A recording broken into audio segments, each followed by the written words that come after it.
Hi everyone, Anna Anders humbly here today. Today is Tuesday, October 27th, I believe, 2020. And just sitting here at home and thinking about some things.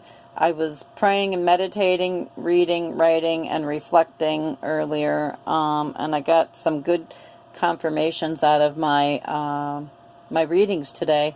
Yesterday I didn't do much on social media because I was doing something else, and which happened to come upon my path from someone else's suggestion. That suggestion led me into looking at some videos yesterday most of the day and just relaxing, because I worked the weekend and I put in 24 hours when I worked the weekend. So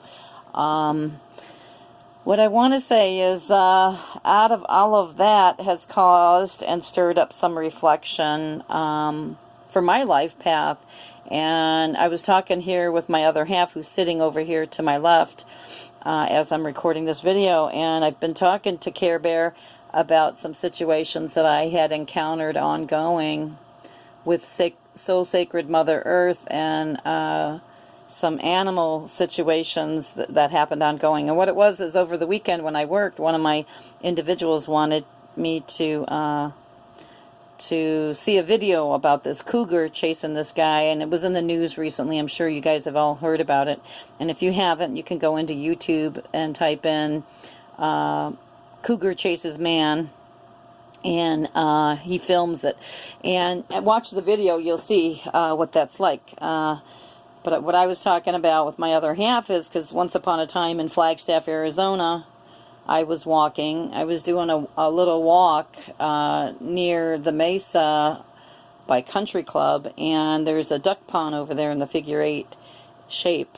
And I was halfway down the middle of the figure 8 of the duck pond there, and I felt like something was watching me. And so I looked over and I looked up towards the Mesa a little bit, and I'll be darned if to my right there was what I thought was a coyote.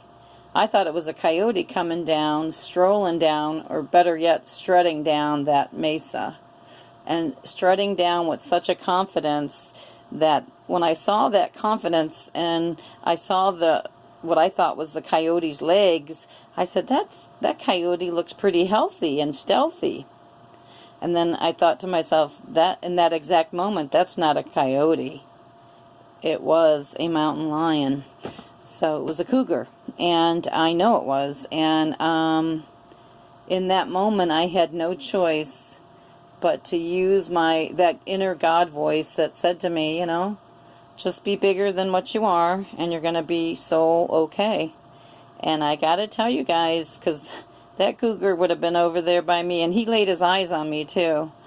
And he would have been over there by me in seconds, okay? It would have just took him seconds. But he never bothered me, and I didn't have to, I wouldn't have had a camera to pull out anyways. In those days, I just had a little flip phone. So it might have had a camera on it, but I would have never thought of that. So anyhow, what I'm trying to say is, in retrospect of watching this video over this past weekend about the guy who was chased by the cougar, I was reminded of my animal encounters, if you will, on this spiritual path throughout my whole entire adult life. And I can tell you they've been so significant, so very significant, and each one was like encountering a prayer, a meditation, a levitation, spiritually speaking, if you will. So, and I would never ever lie about such a thing. And I think what's important for us is to truly and genuinely respect and revere Sacred Mother Earth so very much in her animal kingdom, because when we don't, we encounter situations that can be very aggressive by nature, okay, and unnatural happenings, but not really unnatural happenings, because we need to respect it. We need to respect Mother Nature, Sacred Mother Earth, and we need to respect the animal kingdom. And we haven't been doing that. We haven't done that. And when I say we, I'm talking about we as a people on this planet. So that's some food for thought for us today. And beyond that, I want to also add in how currently we're undergoing what I believe is spiritual human warfare. So I'm going to tell you folks, if you don't have a God, or a God relationship for yourself, you might want to consider one in your way of believing, or however it is that you were taught to believe, or whatever. But I know I have a relationship with God today, and sacred creator, aho esquale kuna, and I plan on maintaining that relationship to the best of my abilities here on out until my sacred eternal journey. And who knows when that can be on any given day. But what I want to say further is it's a lot that we're going through, and we've gone through here in 2020 this past year, and we're coming to a close, and we got this rigged election coming up. And I say rigged because it is all rigged.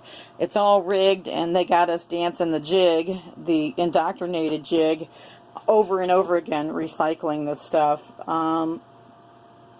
Like as if some political entity is going to come and save us. Well, it's not going to happen. We're going to get the same stuff that we got all these years all along. And but however, I think that there are things that are happening behind the scenes. I think humans are really waking up too.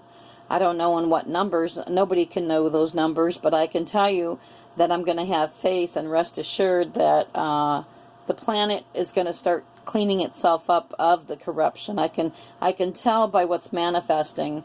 Like, for example, and a good example is the Biden scandal recently with the laptop situation. And speaking of Biden, him being a pedophile and him having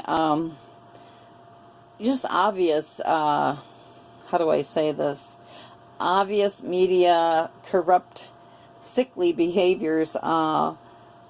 It's so overwhelming to watch. It's so overwhelming to watch, but then, the apple don't fall far from the tree history, because now he's got his son that's involved in some stuff. And it was really disturbing today because I saw a post. I guess Biden's son has a tattoo on the back of his back, and this tattoo is symbolic of a place that's called Fingers Lake. Fingers Lake. Google, YouTube it, and find out, folks. But what I want to say is, Biden's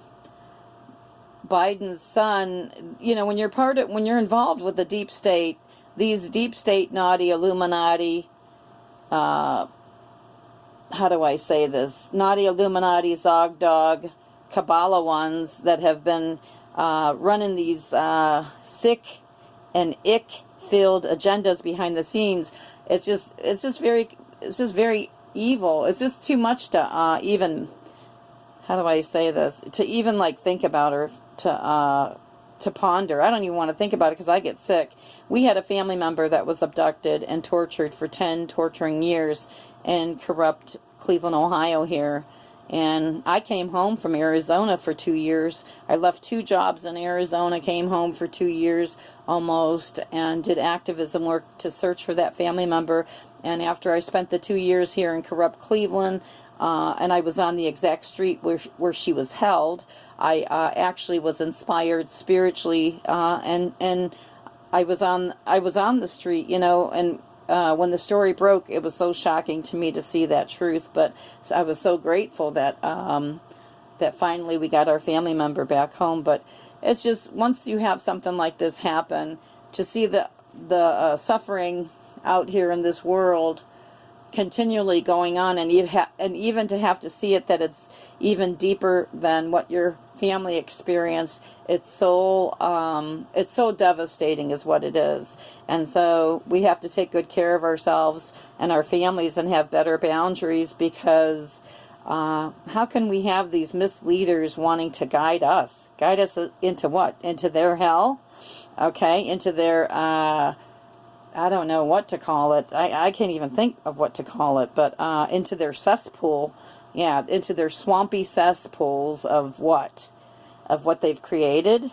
I never heard of Fingers Lake until this picture of Biden's son went down my newsfeed just a little bit ago, showing a tattoo, I guess, that he has on his back. And when I seen that, I Googled Fingers Lake to find out, and sure enough, it is in the shape of what that tattoo is supposed to be, and I was just like, it's just making me sick, any of it. So anyhow, I said too much here just now. I'm going to make this a probably part 1 and part 2 video here today. I'm going to shut this down, and enough said, but we got to keep our faith, keep our hope, and keep our prayers ongoing. Keep our prayers lit up and ongoing 24/7, 365 for all our families here. That's what I think, especially during these dark times of spiritual warfare. That's where I'm going to leave this video for right now. Thank you so much for listening. Bye-bye.